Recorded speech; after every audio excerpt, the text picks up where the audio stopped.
Howlader, SSC batch 1982। সুধী মণ্ডলী, বেশি কথা বলবো না। এবার মঞ্চে উপস্থিত আছেন আমার শ্রদ্ধেয়ভাজন শিক্ষক, আমার গুরুজন জনাব প্রফুল্ল কুমার দাস।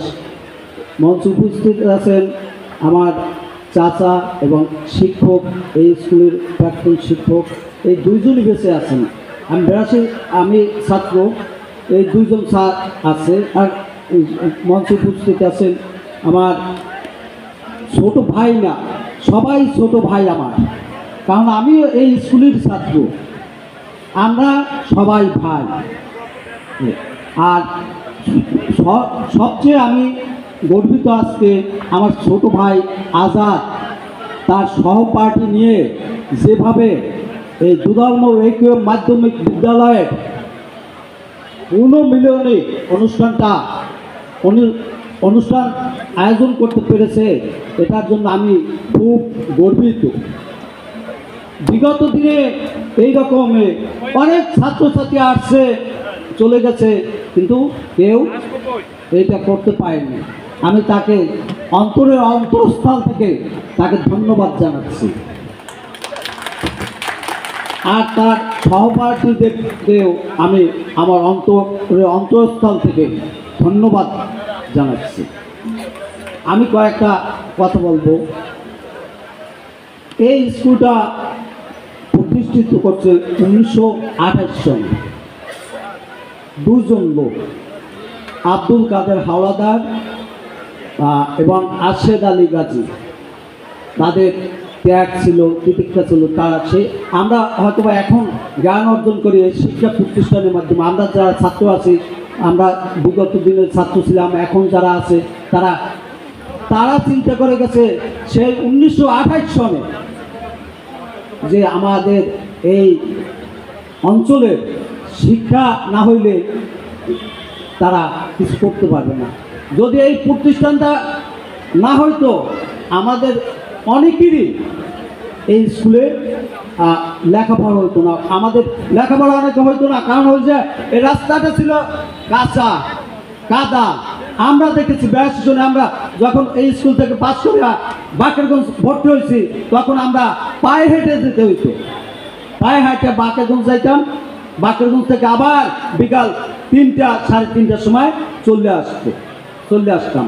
এইরকম অবস্থা গেছে। অতএব আমি তাদের রূপের মাগফিরাত কামনা করি। এরপরে আরেকটা কথা বলবো, যেটা হচ্ছে হাজী আব্দুল লতিফ হাওলাদার।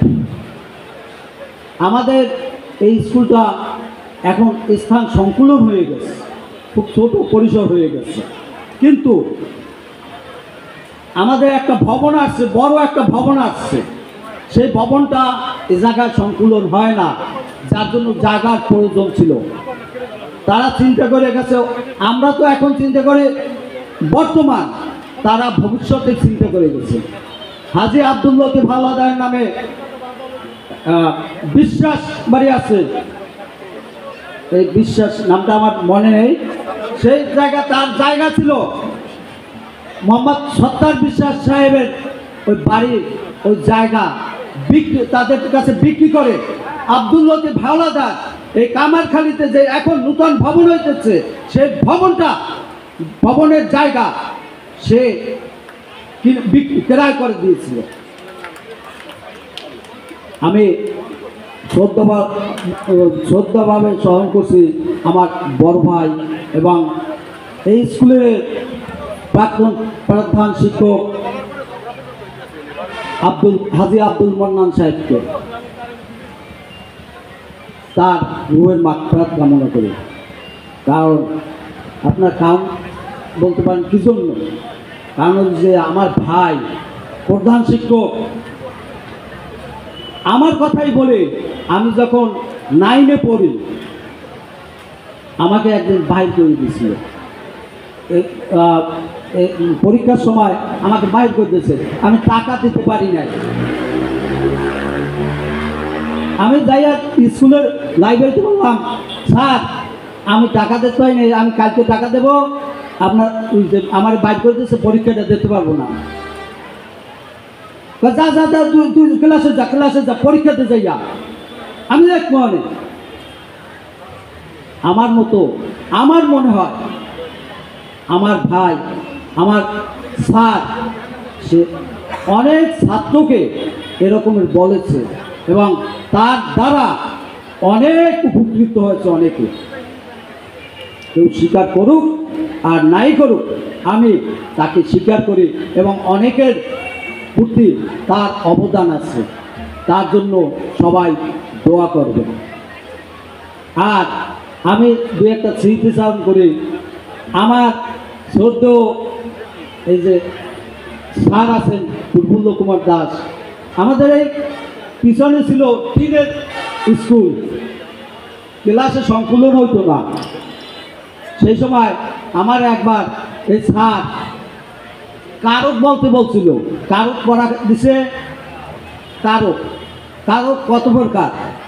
আমি একটু ছোটোবেলা থেকেই দুষ্ট ছিলাম, আমি পড়ি নাই পরে আমার 3টে বেতের বাড়ি দিয়েছিল, তুই কালকে এই কারক পড়িয়ে নাইলে তুই স্কুলে আসতে পারবি না। আমি সেই পরের দিন কারক 6টা পড়ে আসছিলাম। কর্তা কারক, কর্মকারক, করণ কারক, অবদান কারক, অধিকার কারক, এই 6টা কারক আমার পরের দিন মুখস্থ করিয়া আসছি তার 3টে বাড়িতে। আমি আরও একটা বলি, যেটা হইল যে আমার এক বন্ধু সে সময় 6-এ না হয় 7-এ পড়ি, সেই সময় একটা ছেলে স্যারের সাথে বেয়াদবি করছিল। বেয়াদবি করার পরে সে তুই তোর লেখাপড়া হইবে, তোর লেখাপড়া হইবে, কিন্তু সেই ঠিকই সেই ছেলের লেখাপড়া হয় না। সেই ছেলে মেট্রিক পাস করতে পারে নাই। আর অতএব আমি সময় সংক্ষিপ্ত, আমি এই দুরালমো আশেদ কাদের মেমোরিয়াল হাই স্কুলের যারা এই পুনর্মিলন 2025 আয়োজন করছে তাদের ধন্যবাদ জ্ঞাপন করে আমি আবার বক্তব্য শেষ করছি। আসসালামু আলাইকুম ওয়া রাহমাতুল্লাহি ওয়া বারাকাতুহু।